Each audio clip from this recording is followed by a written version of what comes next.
విజేతలందరికీ mobile masala వారి తరపున ప్రత్యేక అభినందనలు తెలియజేసిద్దామా? మొబైల్ మసాలా వారి ఫిల్మ్ నగర్ కబురులోకి వెళ్ళిపోతే 2024 సైమా అవార్డుల విజేతలు ఎవరు ఏమిటి అనేటువంటి వివరాల్లోకి వెళ్ళిపోదాం. South Indian international movie awards వేడుక దుబాయ్ వేదికగా అట్టహాసంగా జరిగింది. సెప్టెంబర్ 14th, 15th తేదీలో నిర్వహించినటువంటి వేడుక దక్షిణాది భాషలకు సంబంధించిన నటీనటులందరూ కూడా హాజరయ్యి ఎంతగానో సందడి చేయడం జరిగింది. First day Telugu Kannada cinema పరిశ్రమలకు సంబంధించి 2023 సంవత్సరంలో విశేష ప్రతిభ కనబరిచినటువంటి నటీనటులు సినిమా టీమ్స్ అందరికీ కూడా అవార్డ్స్ ని అందించారు. అందాల భామలు ట్రెండీ డ్రెస్సుల్లో రెడ్ కార్పెట్ పై మనకి దర్శనమిచ్చారు. ఫరియా అబ్దుల్లా, శ్రేయ, నేహా శెట్టి, శాన్వి అందరూ కూడా వారి వారి పర్ఫార్మెన్సెస్ తో అందరినీ అలరించారు. 2024 సంవత్సరానికి గాను దసరా మూవీలో నటనకు ఉత్తమ నటుడిగా నాని గారికి, ఉత్తమ నటిగా కీర్తి సురేష్ అవార్డు ని అందుకున్నారు. ఉత్తమ చిత్రంగా బాలకృష్ణ గారు, అనిల్ రావిపూడి గారు కాంబినేషన్ లో వచ్చినటువంటి భగవంత్ కేసరి నిలిచింది. ఇక కన్నడ సినిమాలకు కూడా ఈ సంవత్సరం అవార్డులు అందించడం జరిగిందనమాట. అదే మనకి తెలుగులో కూడా తెలిసిన సినిమానే సప్తసాగర దాచేల్లో.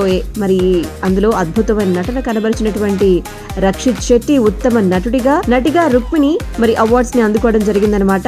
ఇక విజేతల వివరాల్లోకి వెళ్ళిపోతే ఉత్తమ దర్శకుడు దసరా సినిమా గాను శ్రీకాంత్ ఓదెల, ఉత్తమ విలన్ వీరసింహారెడ్డిలోని దునియా విజయ్ అండ్ ఉత్తమ చిత్రం భగవంత్ కేసరి, ఉత్తమ సహాయ నటుడు దీక్షిత్ శెట్టి దసరా, ఉత్తమ సహాయ నటి బేబీ కియారా హాయ్ నాన్న అండ్ ఉత్తమ హాస్య నటుడు విష్ణు మ్యాడ్ మూవీకి గాను, ఉత్తమ పరిచయ నటి వైష్ణవి చైతన్య బేబీ సినిమాకి, ఉత్తమ సంగీత దర్శకుడు అబ్దుల్ వహాబ్ హాయ్ నాన్న అండ్ ఖుషి సినిమాలకు గాను, ఉత్తమ సినిమాటోగ్రఫీగా భువన గౌడ సలార్ సినిమాకి గాను అందుకోవడం జరిగింది. ఉత్తమ నేపథ్య గాయకుడు రామ్ మిర్యాల గారికి రావడం జరిగింది. ఉత్తమ నేపథ్య గాయనిగా శక్తిశ్రీ గోపాలానికి రావడం జరిగిందనమాట. ఉత్తమ గీత రచయితగా అనంత శ్రీరామ్ గారు, ఉత్తమ పరిచయ నటుడు మ్యాడ్ సినిమాలో సంగీత శోభనికి, ఉత్తమ పరిచయ దర్శకుడు శౌర్య హాయ్ నాన్న సినిమాకి గాను, అలాగే ఉత్తమ పరిచయ నిర్మాతగా వైరా ఎంటర్టైన్మెంట్స్ కి కూడా, ఉత్తమ నటుడు క్రిటిక్స్ ఆనంద్ దేవరకొండ అండ్ ఉత్తమ నటి క్రిటిక్స్ మృణాల్ ఠాకూర్, ఉత్తమ దర్శకుడు క్రిటిక్స్ సాయి రాజేష్ కి అవార్డ్స్ రావడం జరిగిందనమాట. మరి విజేతలందరికీ కూడా విషెస్ ని అందించేద్దాం.